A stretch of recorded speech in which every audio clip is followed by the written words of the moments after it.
오랜만에 전 펜싱 국가대표 선수 남현희 씨 그리고 전 연인이었죠. 전청조 이야기 한번 나눠보도록 하겠습니다. 자, 장 기자, 전청조가 옥중 편지를 보내왔다고요? 네, 그렇습니다. 저희가 입수한 게 두 차례 편지를 쓴 건데요. 전청조 씨 가족을 통해서 피해자에게 전달이 된 편지입니다. 자, 먼저 전청조 씨가 송파경찰서 유치장에 입감돼 있던 당시 피해자 2명에게 보낸 편지를 살펴볼 텐데요. 당시 피해자와는 매우 친하게 지내던 지인 사이였는데 이 피해자들은 총 1억 1천만 원을 전청조 씨에게 투자 피해를 봤다고 합니다. 자, 그런데 전청조 씨는 이 편지를 보면 기회가 되거든 꼭 보러 와줘 하고 싶은 말이 있어 라면서 내가 거짓은 있었지만 둘을 대했던 마음은 정말로 진심이었어. 많이 미안하고 많이 사랑해 라고 편지에 썼습니다. 이게 11월 초에 있던 편지고요. 또 어제 또 한 번 전청조 씨 가족을 통해서 피해자들에게 또 다른 편지가 전달이 됐거든요. 내용 살펴보겠습니다. 네, 이건 또 다른 편지인데요. 얼굴을 보고 하고 싶은 말이 있다 이렇게 언급을 합니다. 그러면서 남현희 씨에 대한 원망이 들어있는 언급을 합니다. 내가 저지른 죄만큼이나 많이 괴로운데 많은 이들이 나한테 받은 배신감처럼 나 또한 똑같이 남현희 씨에게 그러고 있어 라고 말을 합니다. 그러니까 남현희 씨한테 배신감을 느낀다고 언급을 하죠. 그러면서 자신은 피해자들만 생각하고 정말 노력하겠다고 언급을 합니다. 자, 그런데 이 피해자들 저희가 단독으로 이 피해 목소리를 입수를 했던 분들이거든요. 네? 목소리 다시 들어보겠습니다. 저한테 인스타그램으로 접근했었고요. 너무 잘해주는 바람에 그렇게 저도 마음을 열게 됐던 것 같아요. 근데 그때 당시에도 경호원을 대동해서 나타났었고요. 체포되기 전에 저랑 카톡도 했었고요. 전화도 했었는데 카톡으로도 전화로도 어떻게든 변제해주겠다라고 계속 기다려달라. 끝내 아무런 보상도 받지 못했는데요. 근데 마지막에는 미안하다고 했고 남현희 씨한테 가서 달라고 하라고 저한테 얘기했습니다. 네, 저희가 단독 입수한 전청조의 옥중 편지였는데 일단 팀장님, 남현희 씨한테 배신감을 굉장히 많이 느끼는 것 같습니다. 본인 또 피해자다 이렇게 또 생각하는 것 같기도 하고요. 전청조가 자기가 피해자로 생각하는 거 아닌 것 같고 일단은 남현희 씨가 자기를 고소를 했지 않습니까? 네. 그리고 자기는 공범이라고 생각하는데 자기만 빠져나가고 나한테 모두 그 나쁜 일을 밀어붙인다고 생각을 하는 것 같아요. 이게 어불성설이긴 한데 어찌됐든 간에 이런 생각하기 때문에 아마 그 피해자로 생각하는 것 같은데 피해자는 아니라고 보는 거고요. 예. 그리고 경찰에서는 사실은 그 전청조 씨하고 고소인들이 남현희 씨를 공범으로 고소를 했지 않습니까?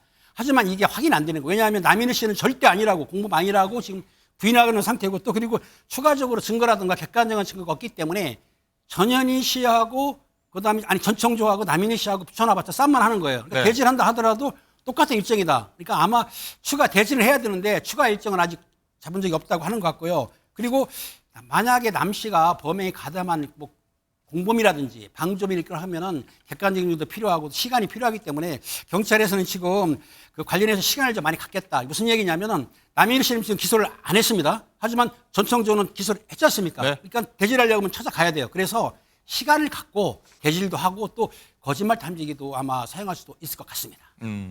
장관 기자, 일단 팀장님 말씀하셨지만 남현희 씨 공범 의혹 계속해서 제기되고 있잖아요. 네, 그렇습니다. 현재 남현희 씨는 전청조 씨에게 11억 원 이상 피해를 본 이 펜싱 아카데미 수강생 학부모에게 공범으로 피소가 돼서 지금 피의자로 입건이 됐고요. 전청조 씨가 엄마라고 부르던 인물도 전청조 씨와 남현희 씨를 사기 혐의로 고소를 했습니다. 남현희 씨 측에서는 이 같은 혐의를 모두 완강하게 부인하고 있는 것으로 알려졌는데요. 자신의 SNS 등을 통해서 나의 명예를 실추시키면서까지 사기를 칠 이유가 없다. 이렇게 남현희 씨 측은 주장하고 있습니다. 네, 현재까지 경찰이 파악하고 있는 전청조 씨의 사기 피해는 30여 명이 사기 피해자로 되어 있고요. 피해액은 35억 원입니다. 이 중 남현희 씨를 공범으로 고소 고발한 사건의 피해액은 10억 원가량 되는 것으로 알려져 있습니다. 아직까지 경찰 수사 등이 진행되고 있으니까요. 좀 더 이 사안은 지켜봐야 할 것으로 보이는데요. 어쨌든 이 둘의 말이 각자 너무 다르기 때문에 그 목소리를 다시 들어보고 오시겠습니다. 네. 다 의심은 했어요. 처음 만날 때부터요. 예. 사기꾼 아닌가? 근데 이제 마지막 최종 목표가 제 주변 사람들을 먼저 이제 그렇게 투자를 하게 만들고 네. 그다음 마지막은 저였던 것 같아요. 저 혼자는 남현 씨가 이 사실을 알고 있었다라고 밝히는 건 못해요. 증거가 하나도 없어요. 제 주장은 할 수 있겠죠.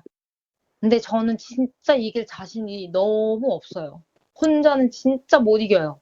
증거가 아무것도 없기 때문에. 네, 전청조가 2주 전에 이제 검찰에 송치된 이후에 남현희 씨하고 추가 대질 사안은 일단 없었는데 변호사님, 일단 남현희 씨는 현재 어떤 상황인가요? 자, 남현희 씨도 사실은 사기 혐의로 이제 공범으로 지금 돼 있는 상태인데 조사를 받고 있는 상황이고요. 근데 가장 중요한 거는 피해액입니다. 피해가 상당히 크기 때문에 그 피해를 이제 보전하기 위해서 아니면 또 나중에 범행에 제공됐다면 몰수라든지 이걸 보존을 해야 되는데 벤틀리 차량, 저기 4억 원에 해당하는 벤틀리 가까이 차량. 되죠. 예. 지금 뭐 그 정도는 안 되겠지만 저거를 지금 뭐 검찰에서 보전 청구를 했다라고 하고요.